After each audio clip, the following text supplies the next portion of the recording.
So, I mean, no, yeah, keep going. Keep going, Kim. Let me know what the other zip code is over there. Okay. Don't make her leave, Eric. So, oh, thanks, Jim. I appreciate it. So, our featured speaker today is an interior designer. She's owner of Kimberly Reyes Interiors. She specializes in helping people decorate and organize their homes and businesses. Man, I might need to have you come to my business. So she's going to actually talk to us today about the psychology of selling, building rapport, verbal and non-verbal tips and techniques, which is a concept that most business owners struggle with in today's world, today's economy. So why don't we give a nice hand clap for Kimberly Reyes. Woo-hoo! Okay, I'm using my notes. But again, I'm Kimberly from Kimberly Reyes Interiors. I decided to, when picking the topic, Garen Sarah did such a great job about building the gap. Talked about word choices and how to create rapport. So I thought I'd just go over some verbal and non-verbal skills, some tips and techniques that you can use to kind of lead in as a building block for the information that he gave us. So I'm hoping that you get a lot of things that we talk about to help you, little tips to help you build rapport. So tell me a little bit. Any of you, have you heard of matching and marrying? Anyone know what matching and marrying is? A couple of people. It might be a little bit of review, but this is one of the most valuable techniques that I've learned about and learned in my business. And I'm just going to let you know a little bit. Tony Robbins calls it matching and marrying. I listened to him 20 years ago talk about this, and it was the only thing from his seminar that really stuck with me.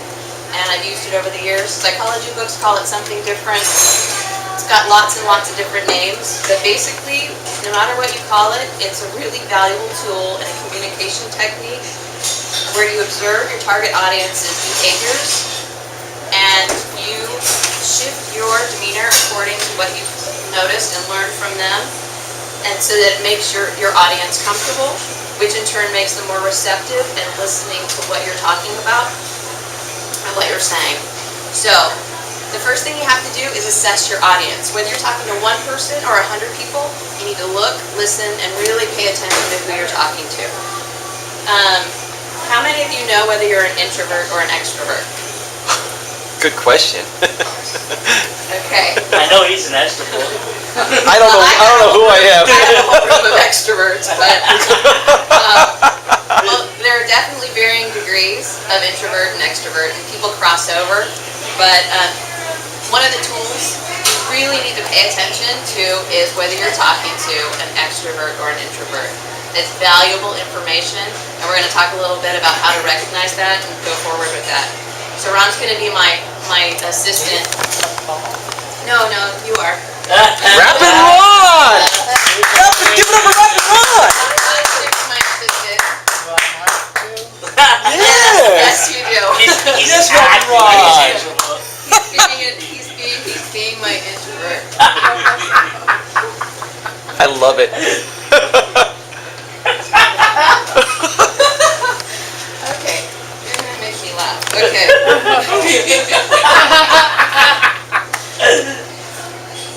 Okay, yes, that's not good. Don't touch your introverts. Oh, you're a winner! I'm not a beginner! Okay.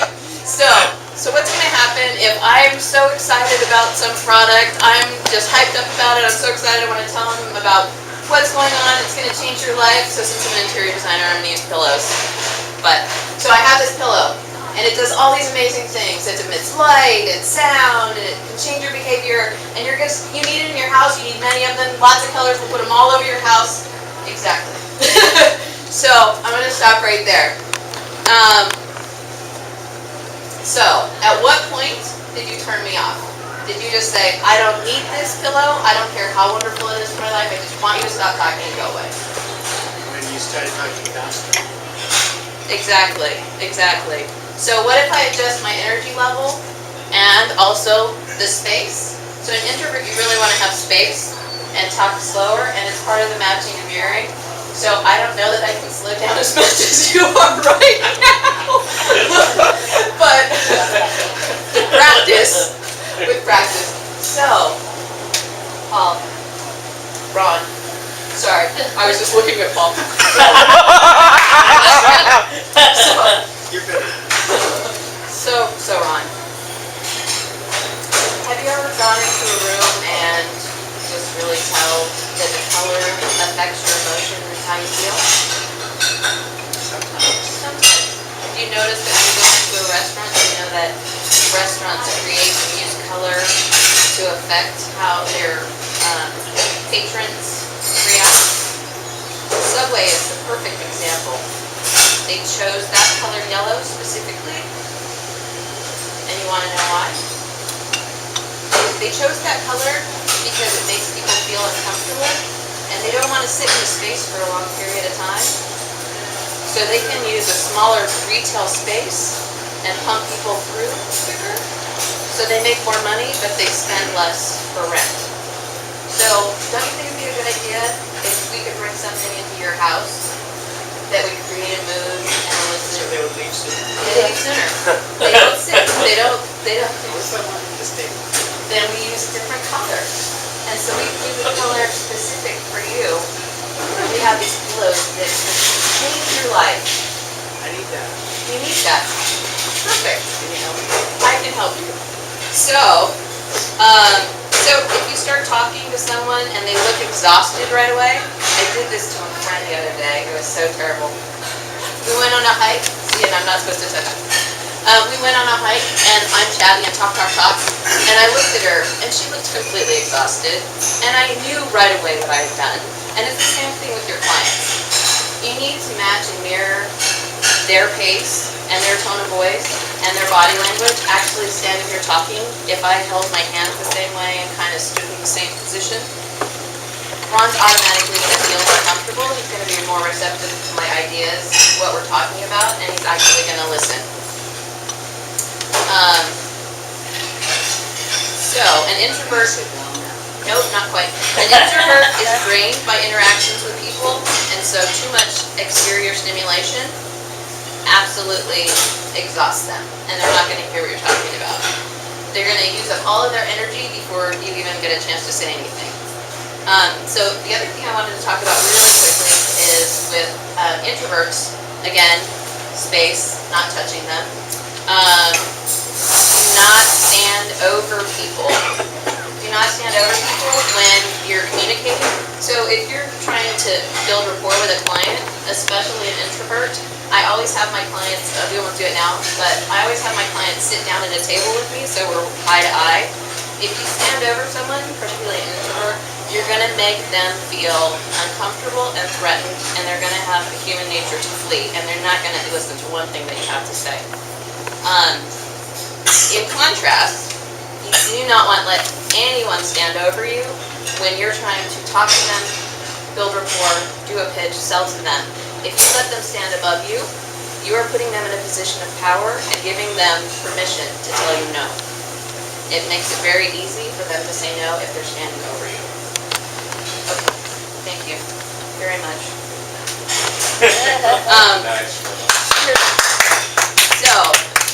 Also in a group setting, if you notice, I ask a lot of questions. And if you're asking a lot of questions, another really good thing to do is raise your hand. If you want someone to respond to you in a positive way, raise your hand when you're asking questions. Did you drive here today? Yes. So I'm raising my hand, and I'm asking a question, and I'm nodding yes at the same time.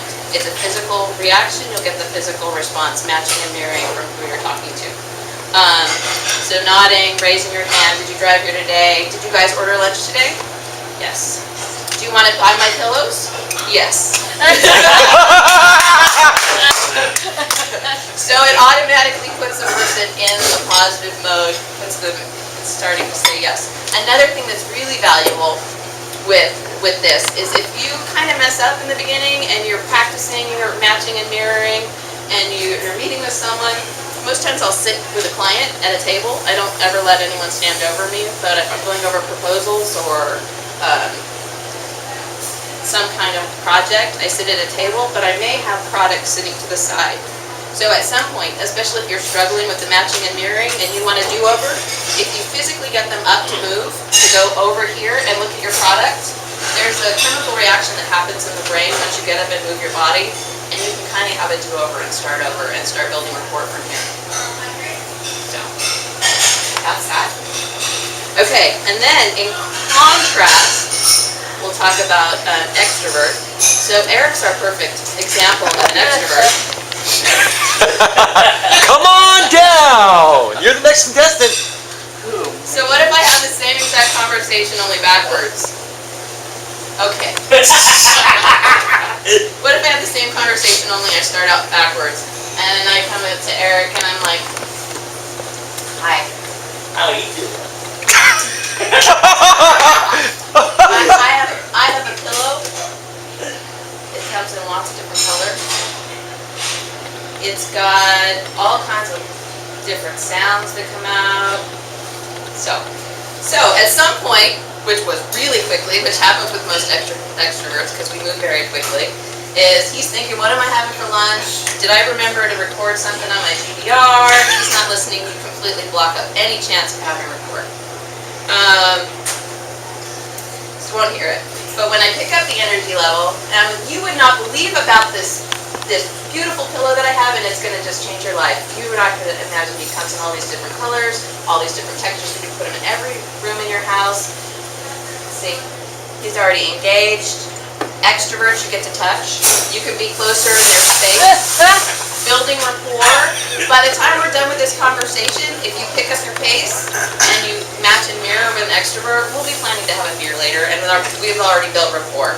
So you have to really recognize the person if they're an extrovert or an introvert, and match and mirror accordingly. So an extrovert is energized by being around other people. So those are the differences. Okay, thank you.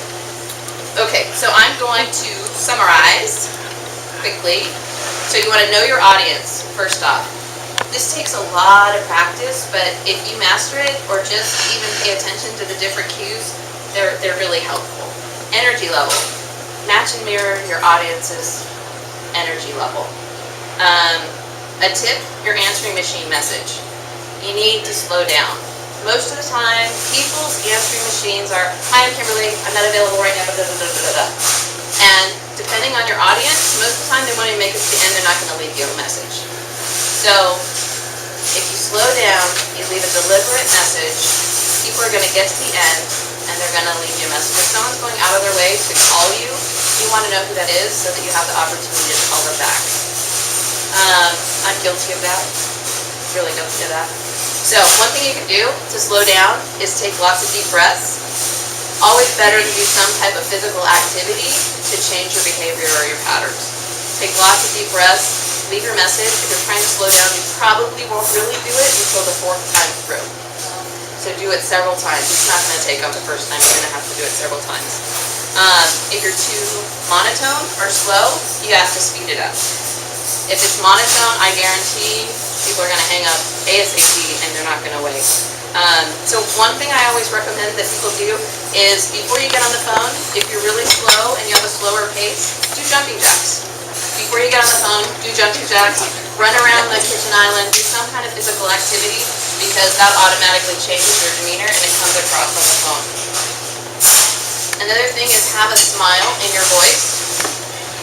Thinking something happy is good, but if you can actually do something physical to laugh out loud, the physical chemistry is going to change and it's going to come across in your voice. On Facebook, I posted this little dog that's in a hot dog bun. That does it for me. It makes me crack up every time I see this silly little picture. So whatever works for you, have that available. Something that makes you laugh out loud before you leave your message. It'll come across in your voice.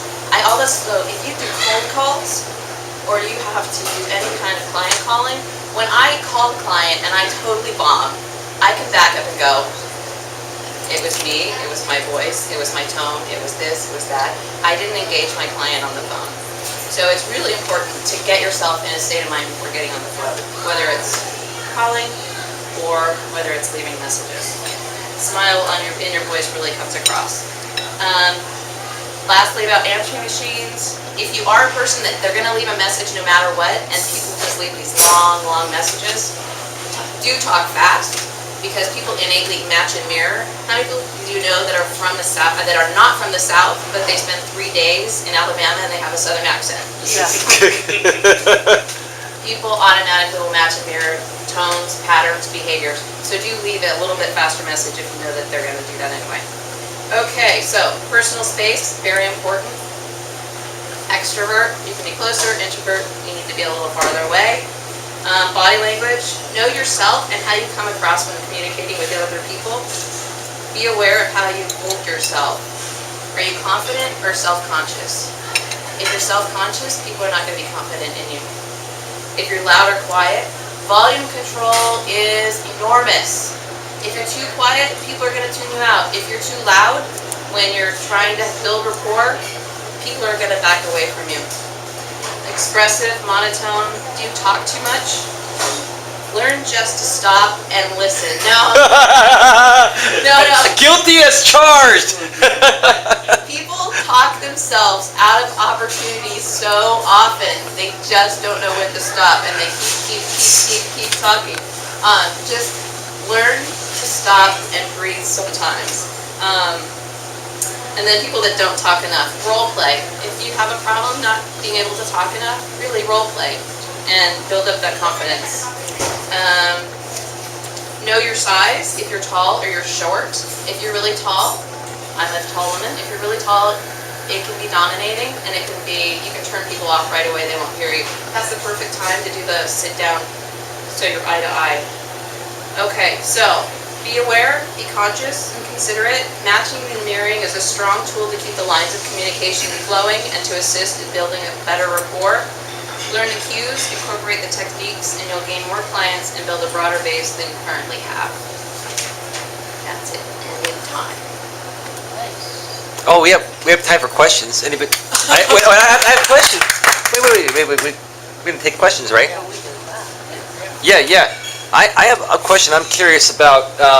Have demographics played a part in where you do your business, primarily, like different areas compared to other areas, or how do you look at that? Demographics in the Bay Area? Right, Bay Area. I do business all over the Bay Area, and I do different types of projects in different areas. No, you would be surprised. You would be surprised. I work all over. Same thing. No difference. No difference. Interesting. No, people are scattered. You never know. I'm in everyone's homes all of the time, and it's across the board. You would be surprised who lives where. I work from Carmel to Napa. Wow.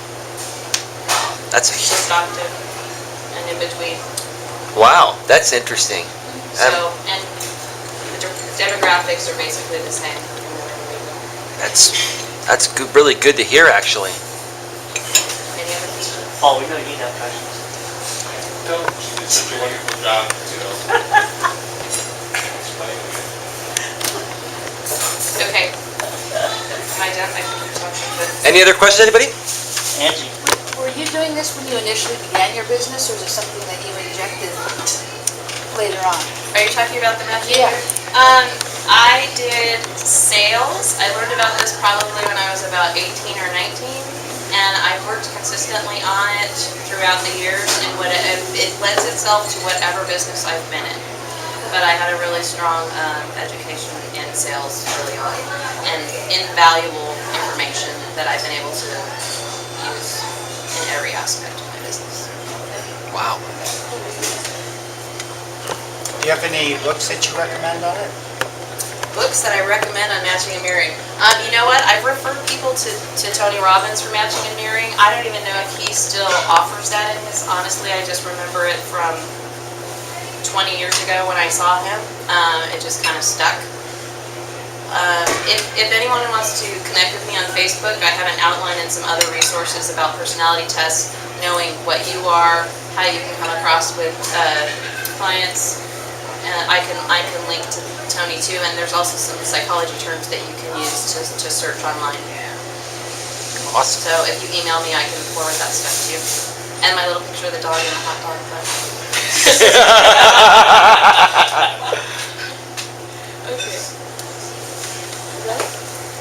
Any other questions? Joe, no questions today? Wow. Oh, you're eating, that's why. He was surfing the net.